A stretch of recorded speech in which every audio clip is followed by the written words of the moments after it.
Okay, everybody, thanks for coming on Metal Mastermind. I am Ken Candelas, and we have. Jason Stallworth right here, Metal Mastermind. This is great. What's up, everybody? Yeah, man, this is awesome. Super excited to be here today.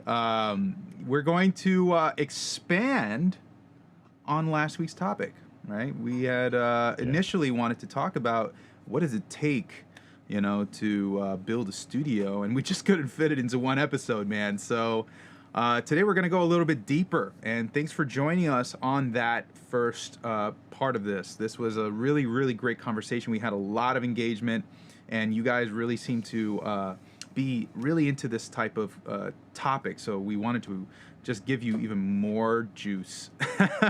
So we're going to cover Exactly. some of the most important aspects of recording, and we'll call them the golden rule. Okay, and these are especially essential to the recording at home, and we'll explain why.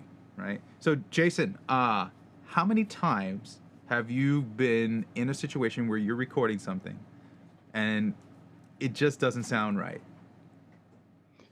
That has happened often, especially in my beginning days of recording. It was always one of those things where, and it's such a good point you bring it up. Is one of those things where when I'm playing my guitar, for example, in my room, and I'm like, I like what I'm hearing. This is cool. But then you go to record it and you go to put it in the mix and everything. It's like something's just not working with this, you know what I mean? Oh So, yeah. that's another subject altogether, your bedroom tone versus your tone that you're gonna use in your recording.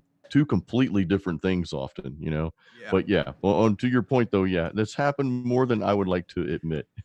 Yeah, it's just such a funny thing because many times when we think about recording something, we forget about the aspects of what it takes to make a really good recording. And why did Yeah, people use studios in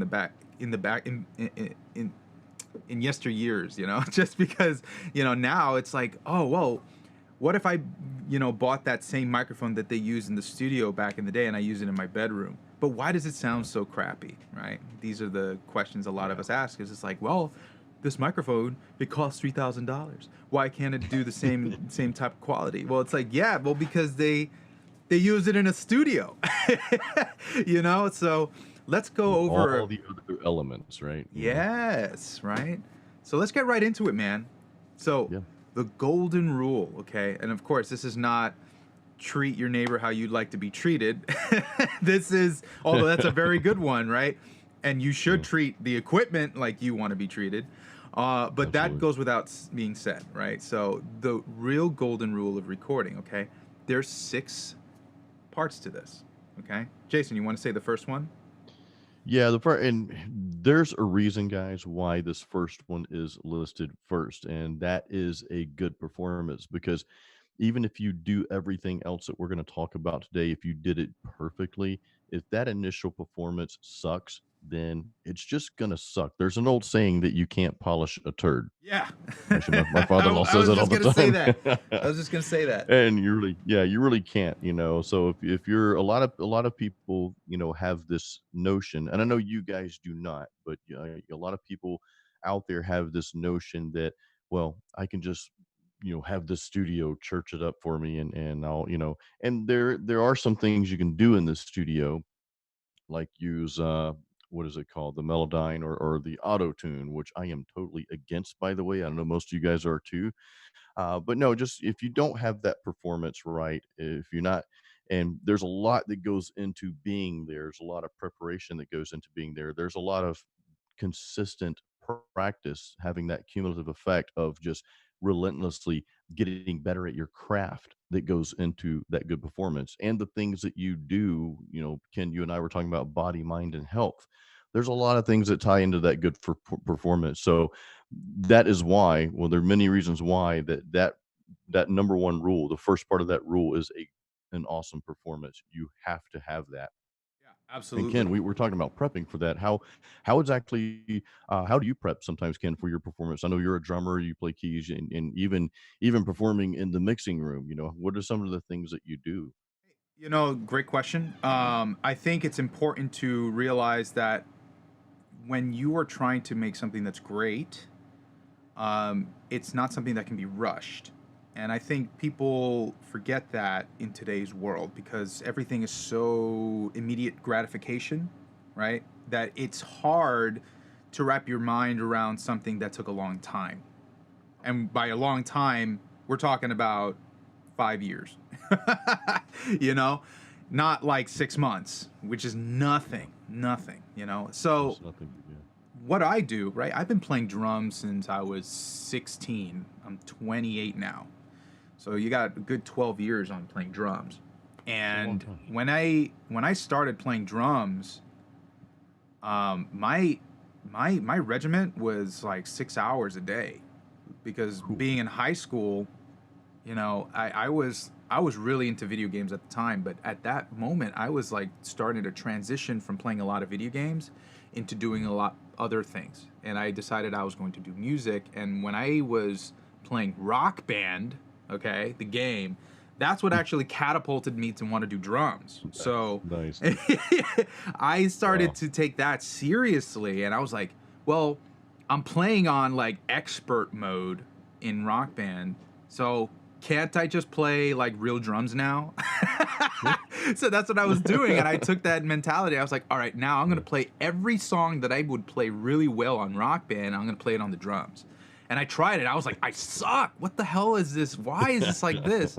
So luckily, I had a father who was a drummer, and he had played with Nice. many artists back in like Puerto Rico. My that's my lineage, and Wow, dude. Wow. he went and came to me and said, "Look, I have some drum sets, right?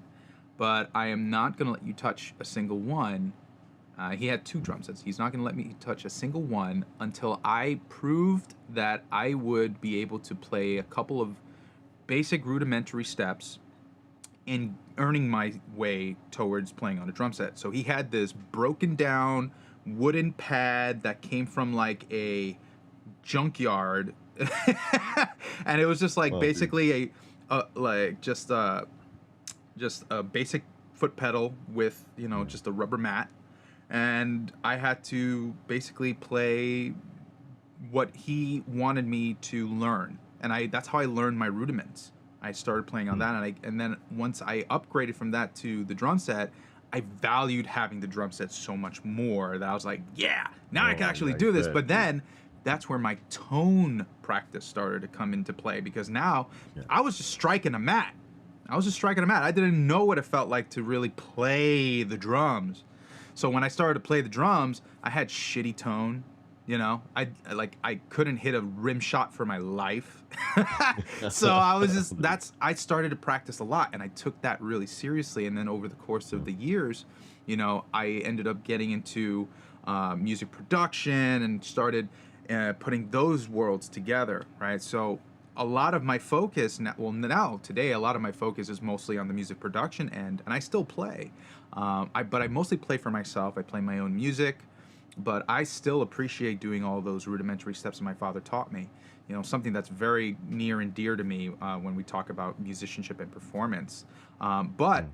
getting really good at this stuff, it takes time. That's the whole point of this story, right? Be it patient, doesn't right? it Yeah. doesn't start with me, just like playing a couple beats and then just time aligning them in Pro Tools and saying, "Oh, here's my beat. It looks perfect. It's MIDI. It's the perfect sound, but I'm still a shitty drummer." It's like that's not how I like to work. So when I work on my own album, right, Jason, you know all about Homeric and all this kind of stuff. Yes, yes. I do not time align those drums to that degree like you would with a MIDI drum set. I keep those imperfections in there because it's really who Mhm. I am. And if I'm going to play it, I want to play it right the way how I would on stage. So that I Yeah. know that whenever I do ever play this stuff out there live, it translates well. And I'm It's not organic, that dude. immediate phony to my music. It's a Yeah. justice to myself, right? And it should be a justice to yourself too. So, So that's real a good point. So like, we talked about nuances, and I'm the same way when I'm playing guitars. A lot of you guys know that I do two rhythm tracks and I hard pan each one. So there's going to be some little nuances in there that you'll hear that's not perfect every time. It doesn't mean like just go with a bad performance. If I mess up or whatever, if it's a clear screw up, then I'll go back and record it. But what we're saying here though is prepping for a good performance, a solid performance. Is part of that is getting to the point to where you're good enough that when you do have a little nuance, that it actually adds value, more liveliness to your song, instead of just it's not a screw up. In other words, it may not be perfect, but you're that good of a musician to where you can have those little nuances in there, and it's just going to add more from the song, without it being a screw up. So prepping for the good performance. And one thing I want to bring up real quick too is one of the things you guys know I love craft beer. Like I'm super passionate about it. But before I go perform, if I'm recording music, you know, I'm not going to have a drink, during the performance. You know what I Totally. mean? I'm not going to be drunk. Let's just put it that way. I may have a sip of wine or something like that before I go on stage or whatever, but I'm not going to get to the point to where my mind is foggy, and I'll also maybe do a little bit of yoga before performance or something like that, just to get some stretching in. I might eat a protein bar, or a bowl of oatmeal with some good complex carbohydrates with some protein to have that energy, and not eat sugary foods, right, or refined sugars that's going to fog up my mind and screw me up. So Ken, you and I were talking about this. There's so many things that come into play. I also think it's just kind of using common sense too at the same time. It's like, look, I'm going to do something awesome here. I need to be prepared. And everybody's prep is a little bit different, but that good performance, that rule number one, if you don't get that right, then everything else we're going to talk about is kind of just might as well just throw it out the Yeah, window. it makes if it doesn't throw it out the window, it makes it a lot harder, right? Because the point of Yeah, dude. for example, for the point of mixing a song is not to fix what was done in recording. That's not the point of mixing. The point of mixing is to help blend what was recorded so that it comes out more efficient on the other side. It's not Yeah. to say, okay, well, everything was done wrong here, so now we got to fix that, and then it's got to be all adjusted, and then you end up spending so much more time on post than you do in the production of it, you know? And Yeah. projects take so much longer, right? If you had just sang on key, you probably wouldn't need to use autotune, okay? And it goes also to the whole fact of, why artists back in the day, why there were such few artists who made it very big, right? Because of That's a good point, dude. the limitation of recording technology Yeah. forced the artists to do it right. And that was integral in their success at the Yeah. time. Now it's like, oh, it's so easy. You sing close enough and then you just auto tune it. But then on the other end, it sounds like obvious. I mean, like you hear in movies Extremely obvious. nowadays, like scores and songs, and everything on the radio is Yeah. just hard tuned and it sounds like a robot did it. it it's Yes. it's such a different thing. Now I understand using autotune as an effect. If you're into the T-Pain type of stuff, that's an effect, which Like T-Pain, Cher, right? Remember yeah, Cher's song, "Do You Believe in Life?" And she used it for an effect. I mean, that woman can clearly sing, right, but yeah, I mean, if it's an effect, that's one thing, but if you're using it because you screwed up so yeah, like as bad a that crutch, you've gotta fix it, yeah, yeah, it's a crutch, dude, yeah, so you don't want definitely. that, right? So it's going to make things a lot harder down the road. So again, first thing, good performance. You need that in order to have a great record, okay? Yes, So you do. the right instrument is the second part of this rule. Okay, so you have the good performance, and then you need the right instrument. Okay, think Yeah. about stuff like Joe Bonamassa, who's got tons of guitars and amplifiers. Okay, but why does he have all those guitars and amplifiers? Why does Steve Vai? Why does Joe Satriani have all these guitars and all these amplifiers? Why does Michael Romeo have 16 guitars?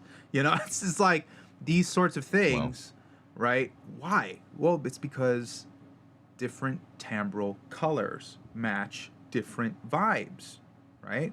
And different playing styles.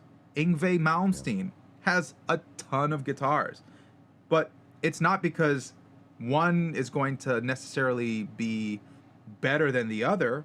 It's just that for a certain tune, one might be necessary in that sort of timbre than the other one is. It's like colors on your palette, right? And you need to make sure that you're making, let's say orange instead of brown, you know? So those are the types of things that I'm talking about here. Uh, you know, Jason, how many guitars do you have? It's funny. That's a big question. I'm kind of a minimalist in general, and but There's a reason I why I still asked have this three guitar, question. four guitars, actually six. um, so I have a bass guitar. I have a 5 string bass. Yep. So I don't really count that in the guitar mix. I've also got a Takamine acoustic, but I've got 3 electric guitars, one 7 string, 2 6 strings. But to your point, though, the album I'm working on right now, I'm using all 3 of those guitars. There's a couple songs that require just the 6 string, and I'm not using my 7 string for that because even just using those 6 strings on a 7 guitar does not quite give you the tone and feel that an actual 6 string guitar gives you. So there's a couple songs that are 6 string only, and then there's 1 or 2 songs where I've got some clean parts that I want to use a specific guitar for that because the clean and ambient tones I get from that specific guitar are just beautiful. So Yeah. that you're right. You gotta use the right instrument for the right song or the right part of the song. Yep. You know, you Yep. got to like nail that down. Now I will say this, Ken. There's no harm in using the same guitar. If you're a guitar player, there's no harm in using the same guitar for your entire album or song or whatever. However, when we talk about right instrument, you need to make sure though that it's the right fit for you for that style of music. Does it have the pickups that's going to give you the sound you're looking Exactly. for that specific type of music? So and we could go on to talk about vocals as well. I mean, we talked about vocals earlier, and here's the thing: if you know what you're great at, and most of us aren't great at everything. God knows I'm not. I'm a guitarist. I'm a death metal vocalist. Those things I can handle. I can play bass. I am not a good drummer. So guess what I don't do for my album? Play drums because I am not the right instrumentalist, and I do not have the instrument either. So you have to know if you're serious about putting music out there, guys, you have to know what to hire out. Don't let your ego get in the way. You may play all these instruments, but I can almost guarantee you you're probably not going to be amazing at everything. So know what to hire out to the expert that can make your song sound awesome so that you adhere to rule number 2, have the right instrument. Sometimes that right instrument is someone else We playing haven't that even we part. haven't even talked about amplifiers. Like Yeah. with the technology we have nowadays. I mean, you can really have any amplifier as a plugin. So tone matching in your DAW is absolutely something that you should consider when working on your record, right? If you're Yeah. just recording your guitar into the interface and recording it right into Pro Tools or Logic or Ableton, whatever you use, or Cubase, you can use that software as a platform to do, experimentation on tone. And I think that's amazing. Sometimes what I love to do is I like to record a real amplifier to get that drive and saturation from Yes. driving it loud. That's what's really hard to replicate when using a plugin. But then also, in addition to that, slapping on a plugin on a separate dry guitar track so that I could hear the amped up guitar and the dry Yeah. guitar with the amp simulator on that one and blend the two sounds together so you get this nice wash of color. Really, really cool way to do that kind of stuff. Makes it sound really big. That is Somebody awesome, yeah. somebody here mentioned about Jason, when you talk about doing 2 guitar tracks, right, and having that natural separation of playing, Yeah. right? It makes the stereo image come to life when you do that. Really important. And then if you blend that Yeah. with real amplifiers and even those simulated amps, you get something really special when you do something like that. So it's a cool tidbit right there for you guys. My little trick with that too is if you're using the same plugin, for example, let's say you're using a plugin to record your one guitar track and you use the same plugin to record that second guitar track. what I will do is I'll use maybe a different cabinet, or I'll just move the mic in a different position so that I get a slightly different tone. Doesn't have to be like, out of this world different, completely different, but just a slight variance.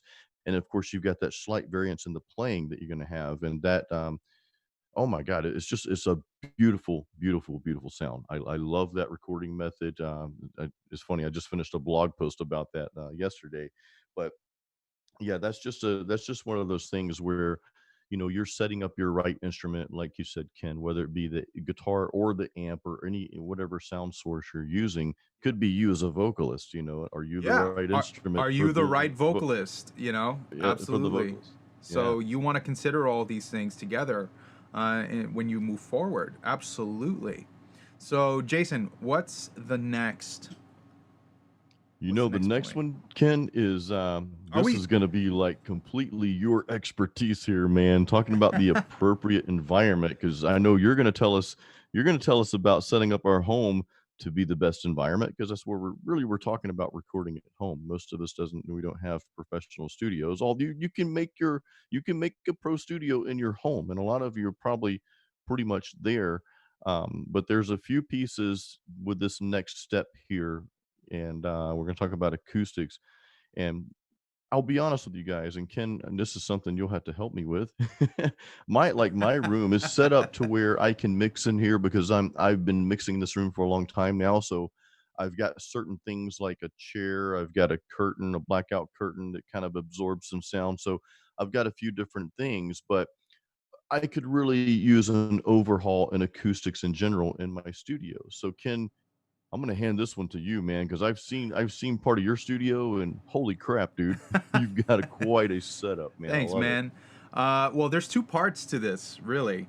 There's a physical aspect, which is the physics of sound, and then there's also the psychological aspect of it with the environment, Ah, right? yes. So, why do people go to studios? It's because they can focus, right? They feel that they're in that environment where they Yeah, are blossoming their creativity, right? So that's a big part of it, right? it's a good Getting point. Yeah, getting mood lighting. I mean, like you don't see it right now, but like I use those Philips Hue light bulbs here in my yeah, apartment, and they change colors and stuff like that. I love that because when I'm in that's my cool. mode and I'm working on my music, I want to be in that creative, environment, and that's part of it. Now, the physical aspect of all that stuff, very doable. You can buy all of this stuff at Home Depot, which is what I did. The way I constructed my studio was I used rock wool as absorption. You could also use fiberglass if you prefer to use fiberglass.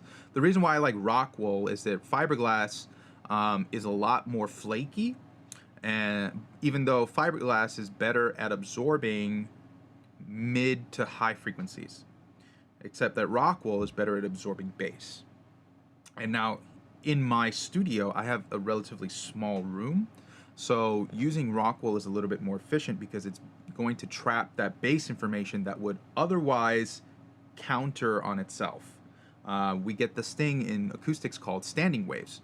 Now, standing waves are basically when a wave just bounces back and forth in the same manner as it was coming in. So right here, as you can see with, like the screen, this wave is not changing its shape, right? It's not, for example, doing this and then doing that and then doing that. It just keeps bouncing back and forth the way how it was doing. So right over here, if I did a wave like this, right in the middle, right here, there's a dip, right? So that Hmm. bass information, which bass is very big waves, right? Very big waves. We're talking like you can get up to 50 feet, okay? Bass information is very much affected by this stuff because then you have that sort, rather than, like little frequencies going back and forth like high frequencies, which is much easier to, tame. Bass frequencies, they need a lot more room. So in a closed environment, that stuff really compounds on itself, and you get what we call destructive and constructive interference. Either the wave will amplify what it's actually doing, or it will destroy upon itself, and you will get what we call cancellation. So, in order to tame this kind of stuff, we need to, put up some baffles. And these baffles, made of like rock wool or fiberglass, they do help with that. And you can get like a ton of this stuff. I mean, like, I think I built everything in the studio for less than 1,500. And I Wow, what I dude. did was I went to Home Depot. I got some plywood, I got some molding, I got rock wool, I got canvas, because the canvas is going to cover the rock wool so that it doesn't flake at all. So that's Okay. going to keep it there. And Interesting. yeah, and the wood helps as a better diffuser, which is basically going to disperse the sound in the room evenly. Hmm. And I got some rock wool right now above my head. So I've treated the room to a certain point where you want to tame the reflections, the first reflections, which you can do by just having a friend take a mirror and walk along a wall, and the moment you see your speaker cone, that's where you want to put one of your baffles. That's one trick to do it, right? You could also, try and do it mathematically if you wish to do that. That takes a little bit more time, a little bit more knowledge and skill, but that's totally what acousticians do when they're building their studios. And you can just take some practical, construction methods. You don't have to get crazy. All you need is just a little bit of treatment. This is what we call acoustic treatment. This is not a sound isolation. Okay? If you're doing sound isolation, isolation is when you're literally building a room within a room to prevent any sound from leaking outside of that room. That's not very feasible for a lot of people. That's like thousands and thousands and thousands of dollars to do that, right? So we're just talking about treating the room so that you can hear accurately inside your environment, and you don't need to go crazy, right? You don't need to spend an absorbent amount of money, just enough to balance out some of the inconsistencies of the room, and of course, then we can get into calibration, right? Which is something that needs to happen so that your speakers are reacting to the environment the way they should, right? So that whatever's coming out of the speakers are then that much more linear to what you're hearing from the mix. Because the idea is you want to be able to hear your mix as it is so that you can make better judgment calls on where you need to, enhance sound and whatever respect that is to you, to your project, right? So, in a nutshell, that's essentially what it is. You want to at least implement some of these basic acoustic treatments. You want a little bit of diffusion, right? Get the sound bouncing around so it's not just, getting a slap back echo. You don't want any of that. You don't want that flutter. And you want to be able to control some of those bass frequency responses so that, they tend to build up in corners, right? Put your traps in the corners, even have a little bit above your head so that that reflection, right? The ceiling is a reflection. You want to control that too, right? Just in some strategic spots, and you'll find that you'll actually get so much closer to having a really good listening experience as opposed to just listening in a plain old bedroom. Just a few small things can really do that for you. Um, but yeah, that of course that depends on where you're setting up. So make the judgment calls depending on how it is. Of course, if you're living with somebody else, like if you're if you're putting your studio in a living room, then you kind of need that's a shared space, right? So you have to make a couple of judgment calls as to how you're going to do that. But this is those are a couple tidbits on what you need to keep in mind as you are recording in a space. Now, Jason, we haven't got to, we've talked about this a little bit before, but we have not even touched a single piece of gear up to this Oh, we have point, not. right? That's crazy. Right? We Yeah. only talked about a good performance, we've talked about the right instrument, and we've talked about the proper environment. So, what's the next thing? In the next thing, we are going to get into a piece of equipment, but I'm glad you brought that up, Ken, because I notice musicians, and I'm guilty of this myself. most musicians are so obsessed over their gear. And on my personal YouTube channel, my artist YouTube channel, that's probably one of the most questions I get asked about. Of course, sometimes I put gear related stuff out there, so I expect that. But um, I would say that probably gets the most traction out of anything that's gear related. So we obsess over our gear, uh, and gear is important to a certain extent, but I feel like a lot of people, and again, I've been guilty of this as well, we miss those first few steps, you know, and we need to get those down before we even talk about gear, which next we need to have the right microphone. So I'll show Absolutely. you this. I've got two mics, guys, two mics that I use. And I'll tell you real quick why they're right for my specific scenario. So what you're looking at here is the Shure SM7B mic. I did a lot of research. Now I'm using this for this purpose here, but I actually bought it for death metal vocals.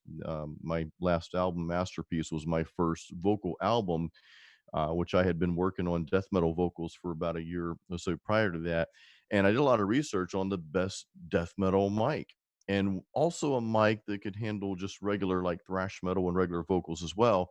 And this was just hands down the choice for that specific need. Now, to kind of elaborate on that a little bit, if I were like a pop vocalist or country vocalist or anything else but death metal, this probably would not be the correct mic for me to use for that. Does that make sense? On the same note, I have to bend down to get this real quick. I've just got it right here. My other mic, and this is for miking guitar amps, is the Shure SM57 mic. So this, as all of you know, is like one of the top mics. And Ken, you even mentioned this in our in the video we just put out. By the way, if you guys did not see the video, we do these live videos every Wednesday, but we're also starting to crank out just regular YouTube videos. We just put out a video a few days ago, talking about interfaces, which actually we're going to touch on in this topic here. But it's a cheap interface versus a super expensive interface, and Yeah. we touch on mics there as well. But anyway, so this is known for miking amps in general, but also for metal guitar amps, or for metal amps, I should say, because it can handle the volume. Absolutely. So if I was recording a different style of music, now I could probably still use this mic, right, and probably not have any issues, but I might want something else for that. So that's my personal use. But again, you see how I'm choosing my mics. I'm choosing them specifically for what I want to use it for that specific application. Does that make sense? Yes, absolutely. And that's because that's a dynamic microphone. And that means said is the dynamic microphone literally needs force to generate electrical current. And it can take a lot more of that sound pressure level because it's only moving a magnet with a coil of wire, Yeah. creating electromagnetic induction, right? Rather than a condenser microphone, which is what a lot of people in, especially in pop or country, they use because Yeah. with a condenser you get a lot of clarity out of those microphones. Very good for very melodic lines of vocals and stuff like that. But if you're doing something that's very loud and guttural, you're going to find that a dynamic microphone is absolutely more preferable because it's going to be able to handle that amount of sound pressure. I mean, in the guide for our free guide, you'll find a story on Ronnie James Dio and why Ronnie James Dio could not use just any old microphone. He would literally blow it out. He had to get a NASA approved microphone that could handle the power of his voice. Phenomenal. I love that. So it matters on what type of microphone you're using. If you're using the wrong microphone, it's not going to play well in the mixing stage, right? It might not. Maybe that microphone is highlighting a part of your voice that's undesirable. Maybe you're Dave Mustaine, and you have these. Oh, dude, yes. If you get a condenser up on Dave Mustaine, you're gonna pick up all of this nasal Yeah. action. So you want to be able to, maybe Dave Mustaine would be rather using a dynamic microphone because it would Right. help to curb that sound a little more, and give him a little bit more flexibility with volume. These are the types of things that are important. And to build on that point, the next thing that's important is the correct placement of that microphone. Okay, if I'm doing vocals, I want the microphone right here, right here. I do not want that microphone here, here. you know, I need it right over here, right? Yeah. That's the correct placement where to put the mic for a vocalist. So these things matter. If you are, it's because as much as sound is an art, it is also a science. And these are the sciences that we're talking about that we have to follow. So if we're implementing a recording session, and we're trying to, record this phenomenal guitarist or drummer, you want to make sure that those microphones are pointed at the sources where they need to be, and considering their relation to all the other microphones within that environment, right? So Yeah. you have to, take all these variables into account into making an effective recording. Now, not everybody is going to have the ability to record a live drum set, right? That's why we have electronic drum sets and MIDI to help us with composing, which I love to do. But then what I would do is I would take, if I don't have the capabilities of recording a drum set the way I want to at home, then I go to a studio to do that. And I spend that money to get that part of the golden rule happening, right? My good performance, okay, I've been practicing for months, maybe even years. Then I have the right instrument, which is for me, it would be the right drum set. Then the appropriate environment, which would be going to that studio, because I am not going to record a drum set in my small apartment. It's going No, to dude. sound small, and no matter how much reverb that I put on that drum set to make it sound bigger, guess what? I still recorded that in a small room, so you're going to hear the influence of the small room on the drum set within that big giant reverb. So it's not going to be as effective as you might think, right? Yeah. So those are some of the things you want to consider. And then of course the proper microphone, right? I'm not going to stick a ribbon microphone in front of a kick drum because the ribbon's too Oh, dude. sensitive. It's going to Yeah. blow up, right? Things like this. And then of course, where do you place the microphone, right? If I'm talking about the kick drum, I want it right at the hole, pointing right at the first drum head where the beater's doing all the action, right? Or if I got two microphones, I can put one inside the kick drum and one outside the kick drum to pick up the rumble that the bass drum exhibits, right? Sorts of things. I think that's where a lot of vocalists sometimes have an issue. I've done this in the past is being too close up on the microphone when they're singing, when they're recording, instead of having that a little bit of distance. And of course, you can be too far away, like you were saying. So one of the ways to combat that is to make sure you test. Do more than one sound check. Make sure you test, record yourself and test and see how it sounds and see how it sounds in the full mix. Right. Right. So, before you start performing, run some tests first. It's good to maybe spend 30 minutes or an hour of just testing different things to make sure you do have the placements. Because sometimes you're not sure unless, until you hear the finished product or hear how it sounds in the full mix. But no, those are good rules. So, dude, we've got one more rule, one more golden rule here. And Ken, what would that be, man? Well, microphones do not have enough voltage, right? So we Uh, need another piece of gear in order to bring that voltage up to a working level. We call that a preamplifier. Okay, so we need the right preamplifier, and you'd be surprised to know that the preamplifier has a lot of influence on the character of the sound.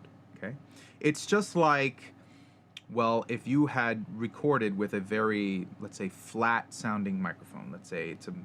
measurement type of microphone, and I run it into two different preamps, one of them is going to have different accents on harmonic nature, right? So this is, we start factoring in total harmonic distortion, the ability to have the dynamic range that we need. Some preamplifiers, especially if those of you who are into like vintage stuff, they have a higher noise floor. Okay, so that general hum that you hear, that's like with electronic equipment, those noise floors are going to be louder in vintage equipment. Now, yeah, sure, vintage equipment has tubes and stuff like that involved, which add character and color to the sound. But that's a trade-off. You gotta say, okay, well, if I want tubes, it's going to be a higher noise floor, right? And Hmm. does the impedance or the resistance of electrical voltage in the microphone match that in the preamp? Okay, you That's a might good point. find, Yeah. here's a funny story. Okay, here's a funny story of the wrong preamp.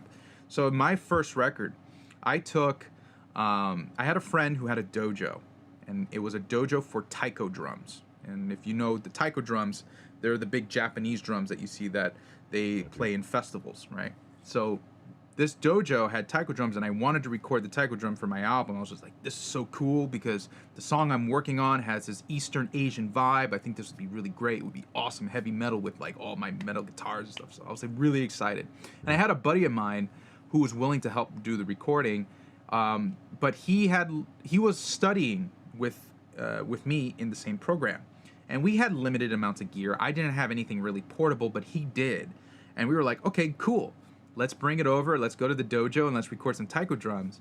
And he brought his, wonderful, condenser AKG C414 microphone, and it looked beautiful and it sounded beautiful. But the moment he hit that taiko drum, everything distorted. And that and we were like, wait, but like this microphone is like the right microphone, like we could use this. I even put a Sennheiser 421, which is a dynamic microphone built to Yeah. take high sound pressure level. Sometimes we use that for guitars as well. And that channel was distorting. And we quickly realized that, oh, we brought a vintage tube amplifier, preamplifier, to record these taiko drums, when really what we needed was a solid state preamplifier that could handle that kind of SPL. Those Wow. tubes were distorting like that. They couldn't handle that type of volume. It would clip too easily. Even if we put a minus 20 decibel pad on it, which is an attenuator that lowers the volume of the input so that you can you have a little more headroom.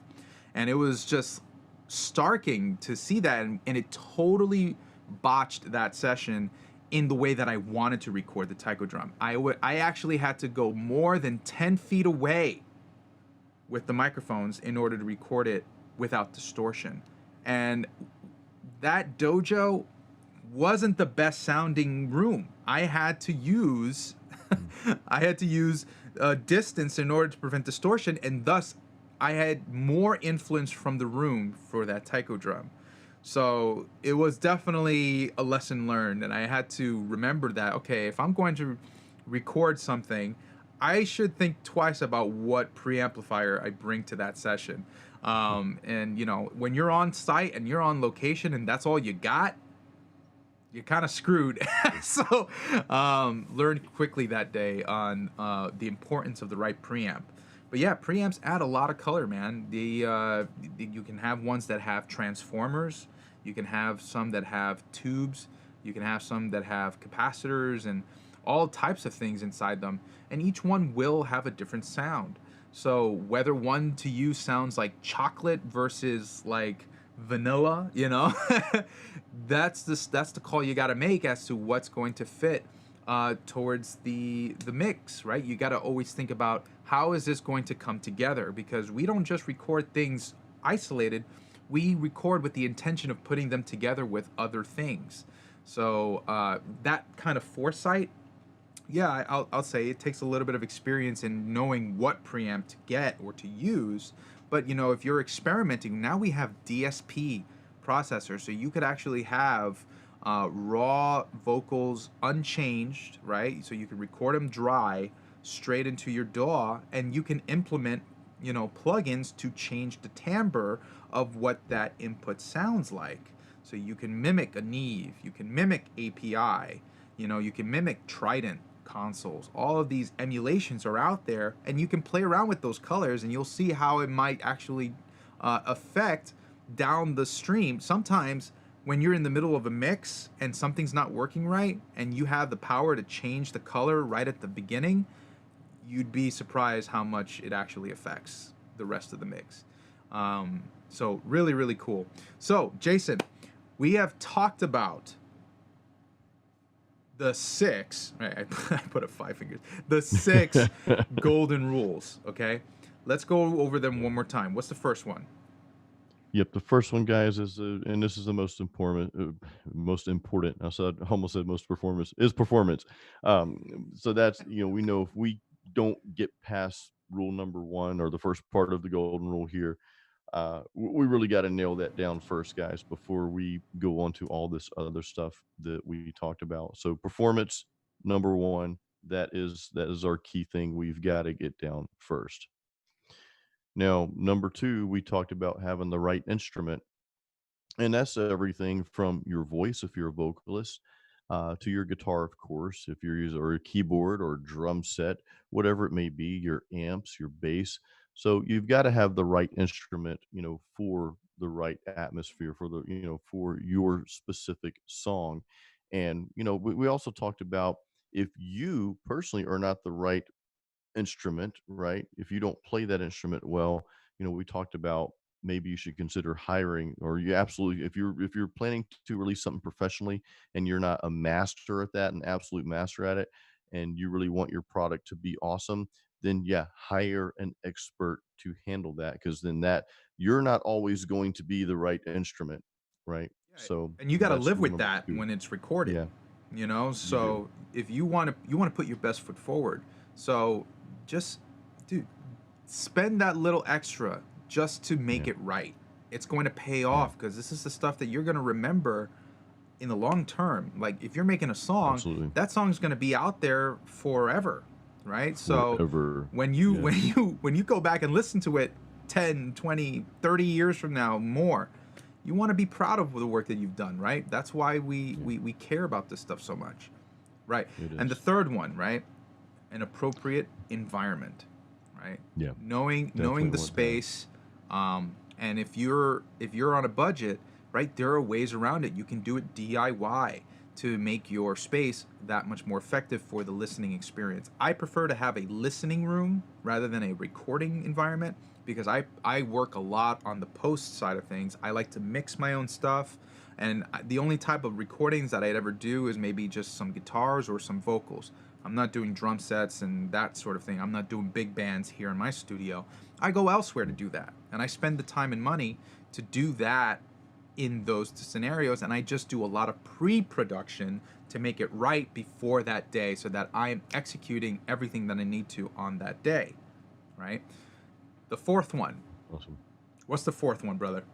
Right here, guys, the microphone, because you're always, I mean, you're gonna have a microphone in some instance. I know some of you record with plugins, but you're gonna have, you know if you're miking drums, it's not just about miking guitars. I know a lot of you watching right now are guitar players, just because I see your names out there. But you got to think about other instruments too. I know a lot of times the guitars will just plug directly into our interface and use plugins, and that's fine. But there are other elements in your song when you think of the bigger picture. So you definitely have to have the right microphone, for what you're doing. Absolutely. And then we talked about mic placement. That's Yep. got to be in the right place too. What would really suck, guys, if you have everything up to that point, but then the mic is just in the wrong place and you don't hear it until after you recorded your entire song, and like, man, I nailed that performance, but then you go back and listen, like, it sounds like I'm in a hallway, or it sounds like I'm too far from the microphone, or I'm too close, and it was distorting Yeah. the whole time. So Yep.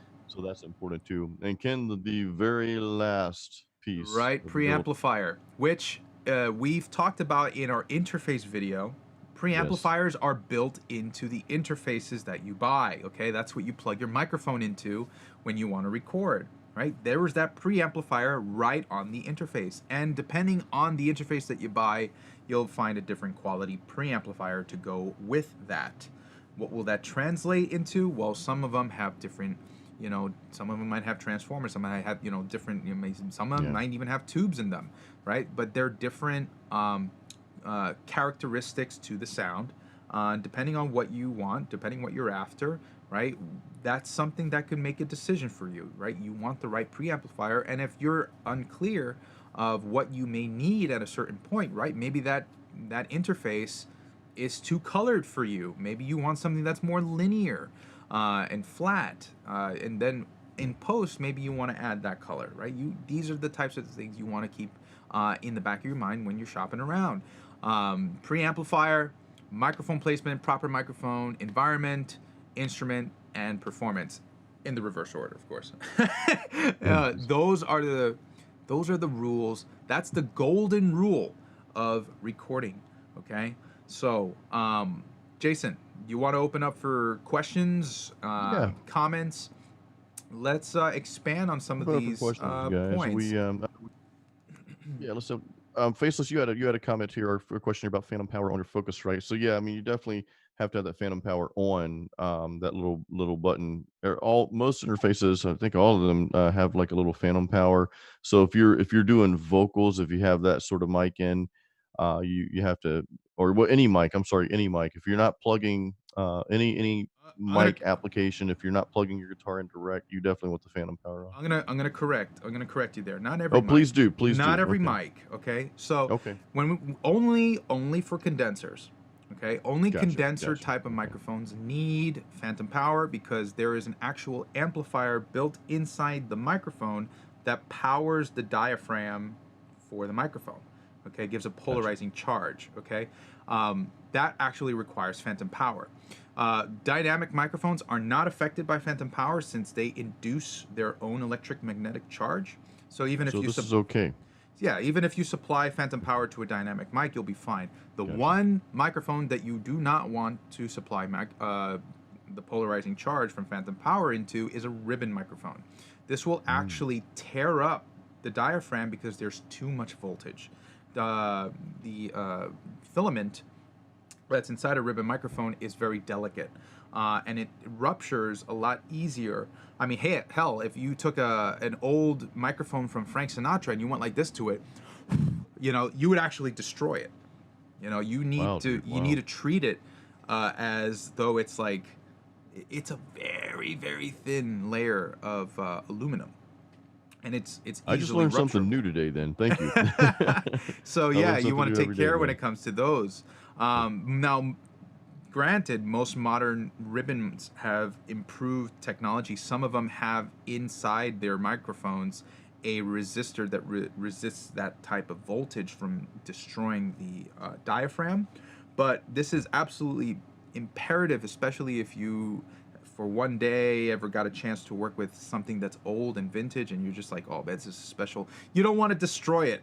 So it's just a very good rule of thumb to remember that ribbons, they do not take phantom power.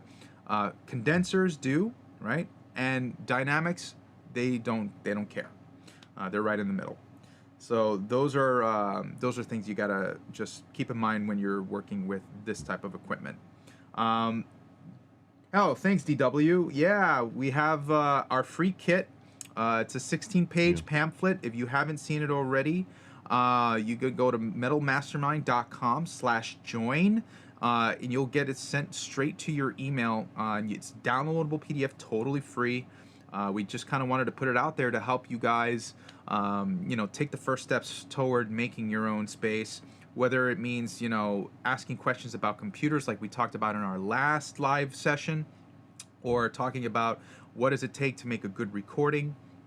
We covered everything as quickly as we could within that amount of time. And it's an easy read. It's 16 pages, but it's nice and big. There's lots of pictures, so we point to a lot of things that are actually applicable. And whenever you're looking at certain specifications, things to look out for, so you could always resort to that as a way to maybe help influence your final decision. It's not an end all be all, but it's definitely something to help get you going in the right direction. Wouldn't you agree? It's extremely helpful. Yeah. And anytime you're doing anything to your studio, just take a quick glance at that guide and the answer's, probably going to be there or at least enough to help you make a decision. Yeah. Yeah, absolutely. And is that what Dio did? Yes, Dio totally destroyed microphones. You can watch a Oh, couple of dude. interviews online. Just check it out. You know, like Ronnie James Dio microphone or something. And you know, when Dio, for example, when he was recording Holy Diver in Sound City. You know, Sound City, one very famous studio, but the engineer, and I forget whether it was necessarily in Sound City when this actually happened, but I think it was. But the engineer goes like, you know, well, Dio says, yeah, hey, I brought my own microphone, and he goes like, The engineer goes like, that's not necessary. We got the microphones. He goes into the studio, and in the first take, holy diver, right? Boom, Oh man. boom. It's just destroyed. And the Wow. microphone, the engineer was like, okay, wasn't expecting that. That was a very expensive mic that just got destroyed. Uh, And Dio was just like, yeah, you should have just listened. And they put on his mic, it was nailed fine. it. So Such a powerful voice too, man. He oh has my such a god, powerful rarity voice, dude. nowadays, right? You know, like, man, Dio, Yeah. he truly was one of the gods of metal. He really He was, was, dude. man. He And was, yeah. I miss that voice, man. Like that was such a voice to revere and Yeah. look up to. And I think if Dio was still alive today, he'd had a lot to say about what was happening with the current metal scene.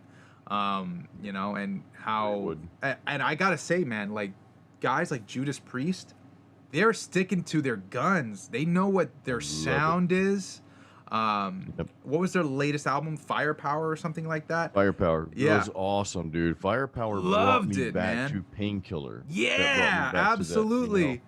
And because that, they went full on metal with Painkiller, you dude. know, you get that, you know, now Judas Priest, they're using modern recording techniques and stuff like that, but their sound, they really stayed true to that Judas Priest sound. Like they went into Yeah. the studio and recorded those amplifiers that they know and love. The drums sound big and huge.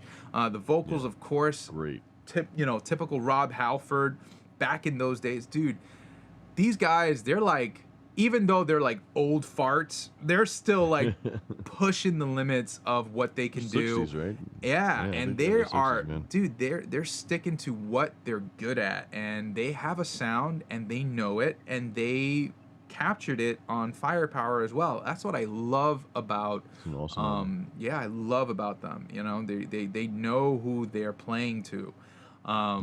You know, you got, you know, other bands like Megadeth who are a little bit more experimental, but Megadeth still, even in their way of, you know, evolution, they still are Yeah. also appealing to that crowd and making that sound big, modern, but still Megadeth.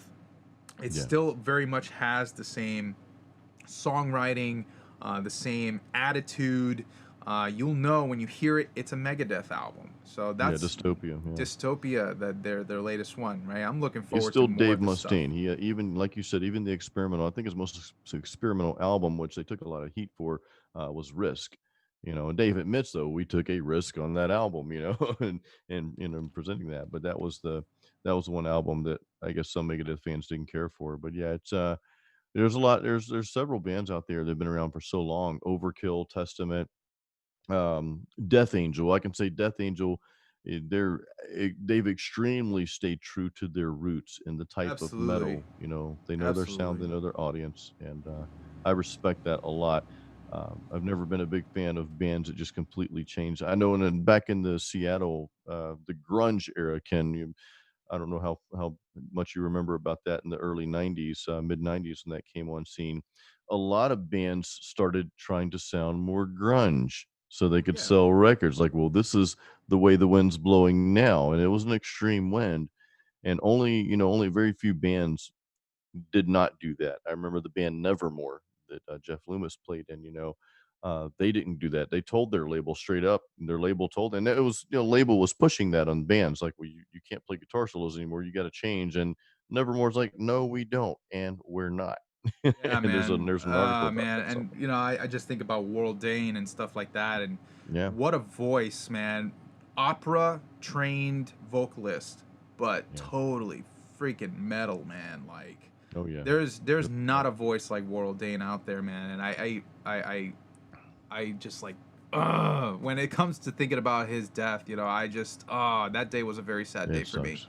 Yeah. But yeah, Nevermore, the Psalms of Lydia, dude, like It was awesome, man. Yeah. these sorts of songs and recordings. I mean, that's a great record. This Godless Endeavor is a great record to listen to. Godless Endeavor. Yes, that's Yeah, an I awesome, love awesome that album. album, and man, like it just stands the test of time.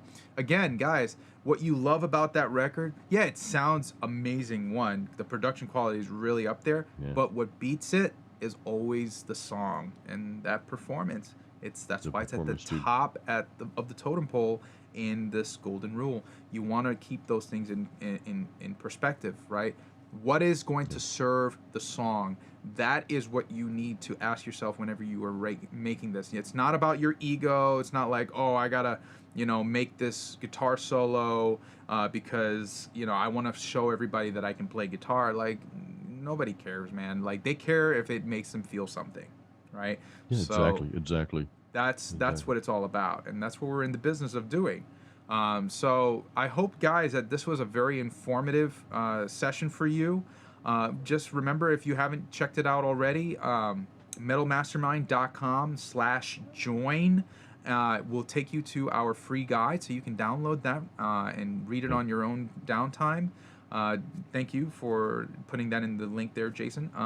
And guys, if you haven't subscribed yet, hit that subscribe button, click the Yes, bell please so do. that you get the notifications when we're going Give us a live. thumbs up. And we'll be updating you guys with new videos. We're gonna start putting more content out there. I think it's gonna give you guys a lot of information and a lot of value. And we want to continue supporting our community any way that we can. But this is Metal Mastermind, guys. So you guys are absolutely a part of this, and you have a lot of say as to where we go with this. So let us Yes, you do. know. It's your channel. Put it in the comments section. What do you want to see from us? And we'll absolutely take it into consideration, and we'll talk it over, and we'll give it to you guys if that's what you really want.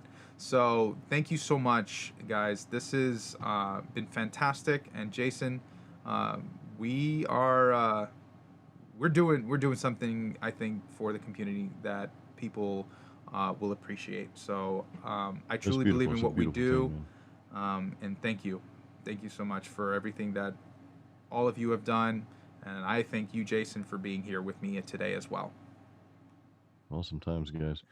Well, guys, until next time, keep See you those ones next up. week. Here we go.